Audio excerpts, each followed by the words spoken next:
Hay una ciudad que los propios aztecas no se atrevieron a reclamar como suya. Una ciudad que encontraron en ruinas, cubierta por siglos de silencio y vegetación, tan monumental, tan perfectamente alineada con el cosmos, que la única explicación que se les ocurrió fue sobrenatural. La llamaron Teotihuacán, el lugar donde los hombres se convierten en dioses. Y lo que resulta verdaderamente perturbador es que después de más de 100 años de excavaciones sistemáticas, después de escáneres de radar subterráneo, después de robots enviados a túneles sellados durante 2000 años, los arqueólogos del siglo XXI no están mucho más cerca de responder la pregunta fundamental: ¿quién construyó esto? ¿Cómo lo hicieron? ¿Y por qué desapareció? Lo que hace diferente a esta historia no es que existan misterios. Los misterios son esperables en cualquier civilización antigua. Lo que resulta desconcertante en Teotihuacán es la naturaleza específica de lo que no sabemos. No conocemos el nombre de ninguno de sus gobernantes. No existe un solo texto descifrado producido por esta civilización. No sabemos con certeza qué idioma hablaban. No sabemos dónde enterraron a sus líderes. Y debajo de sus 3 pirámides principales, los investigadores han encontrado una arquitectura subterránea tan compleja y tan deliberadamente oculta que la pregunta ya no es si hay algo escondido ahí, sino qué tan profundo llega lo que todavía no hemos encontrado. Para entender la magnitud de lo que estamos hablando, hay que situarse en el contexto. Teotihuacán no era una aldea ceremonial. En su momento de mayor expansión, entre los años 200 y 550 después de Cristo, esta ciudad albergaba entre 100.000 y 150.000 personas, lo que la convertía en una de las 6 ciudades más grandes del mundo en ese período, comparable en escala con Roma, con Alejandría, con Constantinopla. Ocupaba alrededor de 20 kilómetros cuadrados de superficie construida en el altiplano mexicano, a unos 45 kilómetros al noreste de lo que hoy es la Ciudad de México. Su traza urbana era completamente ortogonal, diseñada con una precisión que los urbanistas modernos encuentran asombrosa. 2 grandes ejes perpendiculares que dividen la ciudad en 4 cuadrantes exactos, con la calzada de los Muertos como columna vertebral que se extiende casi 5 kilómetros de norte a sur. Lo primero que hay que entender sobre la calzada de los Muertos es que ese nombre no lo pusieron sus constructores. Se lo pusieron los aztecas cuando llegaron siglos después y encontraron las plataformas a sus lados, creyendo que eran tumbas. No lo eran. Eran algo cuya función exacta sigue siendo debatida. A lo largo de esa calzada, que apunta ligeramente hacia el oeste de norte astronómico, unos 15 grados y medio, los teotihuacanos construyeron la pirámide de la luna al fondo, la pirámide del sol a un costado y al sur el templo de la serpiente emplumada. Y esa orientación, ese desvío deliberado del norte geográfico, es uno de los primeros enigmas que los investigadores han intentado descifrar durante décadas. El astrónomo Anthony Aveni, de la Universidad de Colgate, publicó estudios mostrando que esa orientación coincidía con el punto de la puesta del sol el día en que las Pléyades ascienden por primera vez en el horizonte del Valle de México, un evento que en el calendario mesoamericano marcaba el inicio de ciclos cósmicos fundamentales. Otros investigadores del INAH señalaron que el templo de la serpiente emplumada recibe la luz del atardecer de manera específica durante los equinoccios. Hay demasiadas alineaciones significativas para ser coincidencia, pero tampoco hay consenso sobre cuál era la intención principal, ni si todas estas correspondencias fueron planeadas simultáneamente o fueron acumulándose a lo largo de generaciones de construcción. La Pirámide del Sol es el tercer edificio más grande del mundo antiguo por volumen de material de construcción, después de la Gran Pirámide de Giza y del Quetzalcóatl de Cholula. Tiene 225 metros por lado en su base y 48 metros de altura en su estado actual, aunque en su momento original era más alta y estaba recubierta de estuco pintado de rojo y ocre. Los ingenieros del INAH estiman que para construirla se movieron aproximadamente 1 millón de metros cúbicos de tierra compactada y roca volcánica, sin maquinaria, sin rueda como herramienta de transporte, sin animales de carga. La única fuerza disponible era la humana, organizada con una eficiencia logística que la arqueóloga Linda Rosa Manzanilla Naim, del Instituto de Investigaciones Antropológicas de la UNAM, ha comparado directamente con la capacidad de planificación de las grandes metrópolis del Viejo Mundo en el mismo periodo. Lo que desconcertó a los investigadores del siglo XX no fue el tamaño de la pirámide, fue lo que encontraron dentro de ella: mica. Grandes placas de mica, un mineral de silicio con propiedades únicas, capaz de resistir temperaturas extremas, de funcionar como aislante eléctrico y térmico y de bloquear ciertos tipos de radiación ionizante. Durante las excavaciones realizadas por la Viking Fund, los arqueólogos descubrieron 2 placas de casi 30 metros cuadrados cada una, colocadas entre los cuerpos superiores de la pirámide en un lugar donde no podían verse desde ningún ángulo exterior. Estaban ocultas, funcionales, estratégicamente posicionadas, y nadie las había colocado ahí para decorar. El problema real que sigue sin respuesta es que esa mica no es de la región. El análisis mineralógico determinó que las especies específicas encontradas, clasificadas como flogopita y biotita, tienen su fuente de origen más cercana en los valles centrales de Oaxaca, a más de 300 kilómetros de distancia.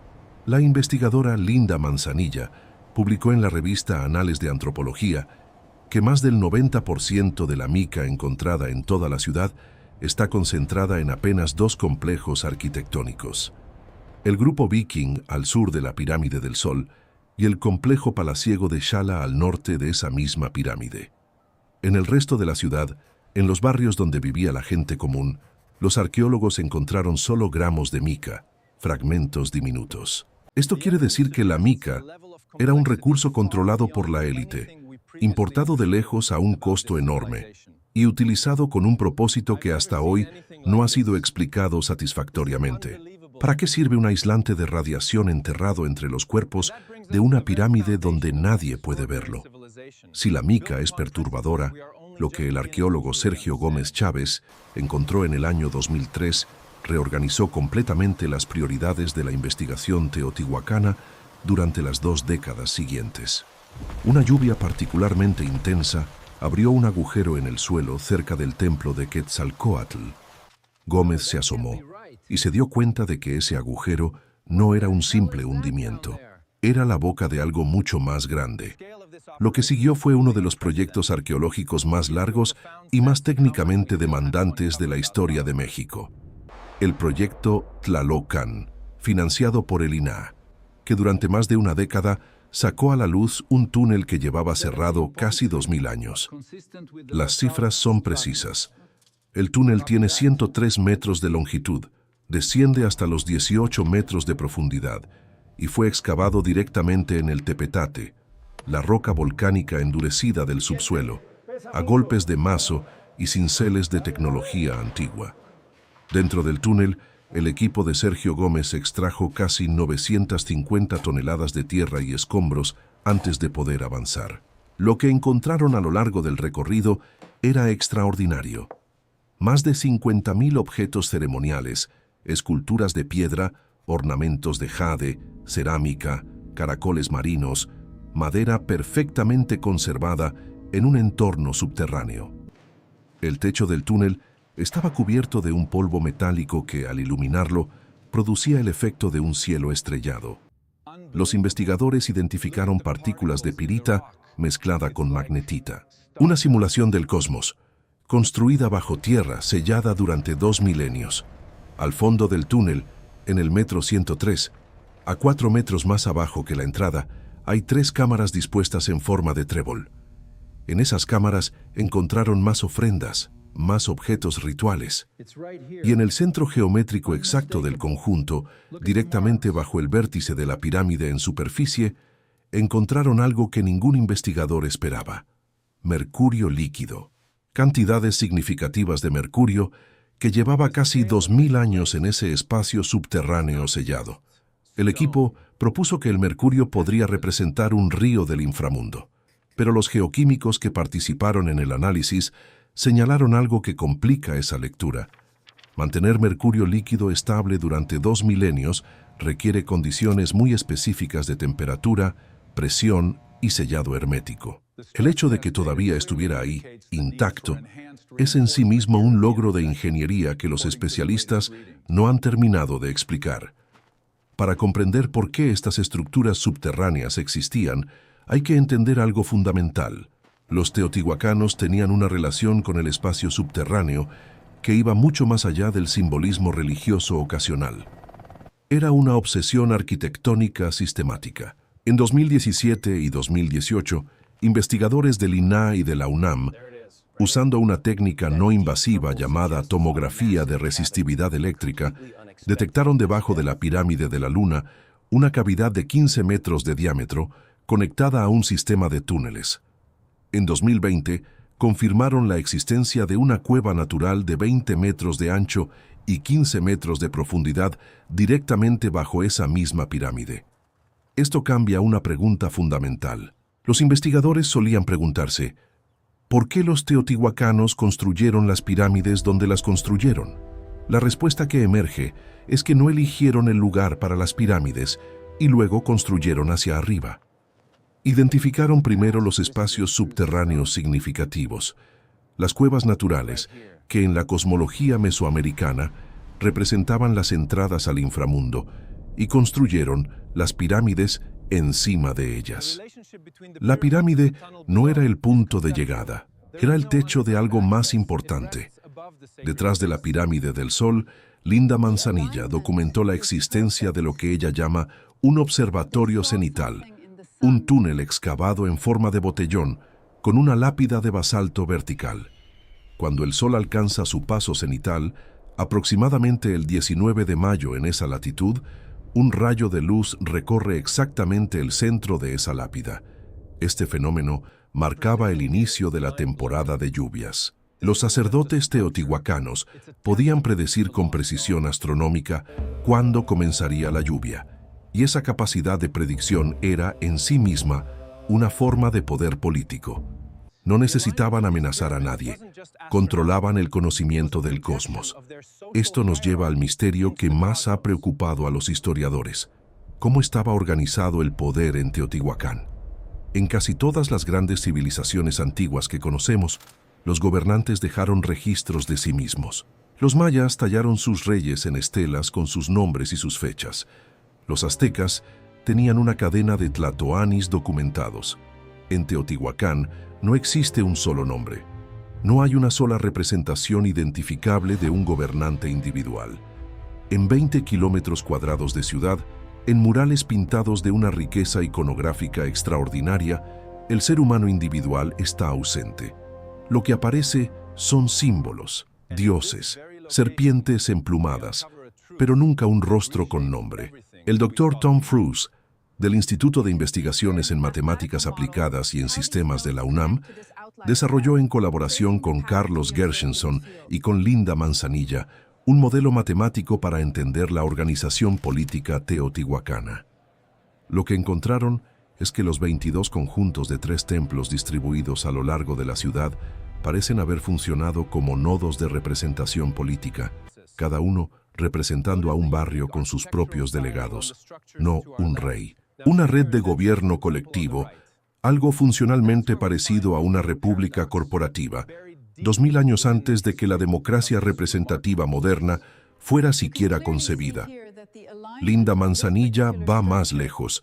Después de 4 décadas de excavaciones, ella propone que el poder era compartido por 4 grupos identificados por sus símbolos: el coyote, la serpiente emplumada, el jaguar y el águila. No una monarquía, un consejo, una confederación que se equilibraba a través de rituales colectivos y de la administración compartida de los recursos más valiosos, incluyendo la mica, el mercurio y el acceso a los túneles sagrados. La evidencia más sorprendente de la naturaleza multiétnica de este gobierno la proporcionó el arqueólogo Saburo Sugiyama con sus excavaciones en la Plaza de las Columnas, iniciadas en 2015. Lo que su equipo encontró fue desconcertante.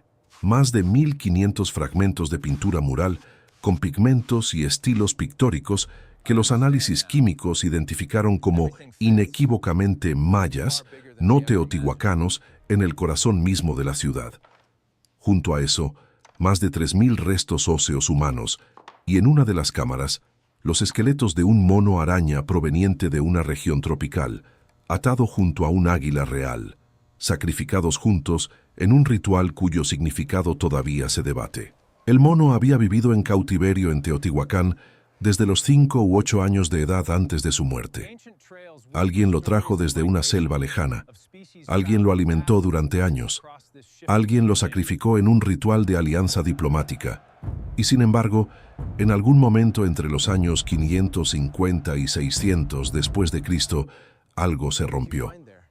Lo que Linda Manzanilla describe como el colapso de Teotihuacán no fue una invasión externa. Lo que la arqueología ha revelado es que el fuego fue interno. Los conjuntos arquitectónicos que ardieron son exactamente los que correspondían a las élites gobernantes. Los palacios a lo largo de la calzada de los muertos, los templos y recintos administrativos. Las casas de los barrios populares no fueron quemadas. No se encontraron esqueletos de las víctimas de una masacre. Fue una revuelta precisa, dirigida específicamente contra los espacios del poder.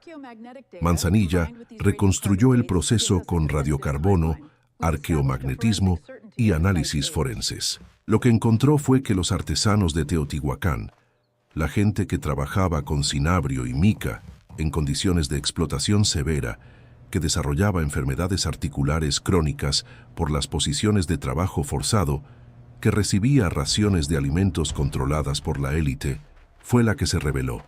No los campesinos, los artesanos especializados, quienes conocían los secretos de los materiales más valiosos de la ciudad, quemaron los palacios de quienes los controlaban. Y después de ese fuego, la ciudad nunca volvió a ser lo que había sido. Saburo Sugiyama, después de 40 años de investigación en el sitio, declaró que la zona arqueológica de Teotihuacán ha sido estudiada en apenas un 5% de su extensión total.